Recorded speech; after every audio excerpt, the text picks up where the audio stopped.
Question is a mixture of 1 mole H2 and 1 mole CO is taken in 10 liter container and heated to 725 Kelvin at equilibrium. 40% of water by mass react with carbon monoxide according to the equation. और आपको क्या निकालना है, equilibrium constant के आपको निकालना है। ये क्वेश्चन जेई में 2023 में पूछा गया क्वेश्चन है। तो रिएक्शन क्या है आपका, ये CO प्लस H2O का रिएक्शन आप करवा रहे हो, तो आपका एक बन रहा है CO2 जो गैस है और प्लस H2 ये भी गैस ही है। तो आपको क्या कर रहा है, दोनों आपका 1 मोल है इनिशियली। ये क्या है आपका 1 मोल, ये भी आपका 1 मोल है इनिशियली। प्रोडक्ट तो 0 होता है तो 0 हो गया। चेंज क्या हो रहा है यहाँ पे, चेंज हो रहा है ये आपका 40% ऑफ वाटर रिएक्शन कर रहा है। दैट मीन्स ये आपका क्या हो जाएगा, -0.4 हो जाएगा क्योंकि 40% रिएक्ट कर रहा है कार्बन मोनोऑक्साइड से। तो ये क्या बन जाएगा आपका, ये बन जाएगा 0.4 प्लस और ये भी 0.4 प्लस।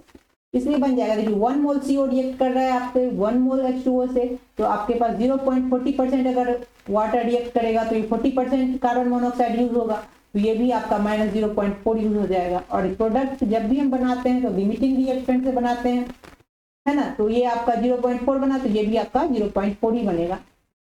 देन आपको क्या करना है, इक्विलिब्रियम में क्या हो जाएगा, ये तो 1 - 0.4 तो ये आपका 0.6 मोल बच गया और ये भी आपका 0.6 मोल बच गया और ये आपका प्रोडक्ट 0.4 एंड 0.4 मोल। इसको हम क्या करेंगे, कंसंट्रेशन में इसका चेंज करेंगे। इसका कंसंट्रेशन करते हैं तो क्या होता है, मोल बाय वॉल्यूम। तो ये इसको आप लिख सकते हो, यहीं पे लिख कर देते हैं 0.6 बाई 10, है ना, ये मोल और ये लीटर में वॉल्यूम है, 10 लीटर आपको दिया गया है। यहाँ पे आप इसको लिख सकते हो 0.06 m, इसका हम लिख सकते हैं H2O का 0.06 m और ये आपका हो जाएगा 0.04 m और ये आपका हो जाएगा 0.04 m। सबको क्या किए हैं, 10 से इसको डिवाइड कर दिए हैं क्योंकि ये वॉल्यूम आपको 10 लीटर दिया गया है और कंसंट्रेशन निकालने के लिए मोल बाय वॉल्यूम करते हैं, तो ये आपका हो गया।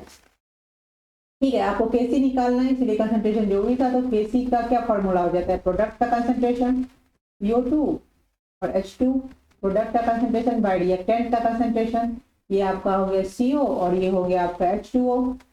सब वैल्यू यहाँ पे जितना भी पुट कर दीजिए, तो ये आपका है 0.04 इंटू 0.04, ये आपका है 0.06 इंटू 0.06। इसको आप कैलकुलेट कर लो तो ये आपका आ जाएगा 0.444 और आपको किसके फॉर्म में निकालना है, 10 टू द पावर 2 के फॉर्म में, या -2 होना चाहिए, है ना। तो ये आपका आ जाएगा 44.4 इंटू 10 टू द पावर -2, या ये -2 होना चाहिए, है ना।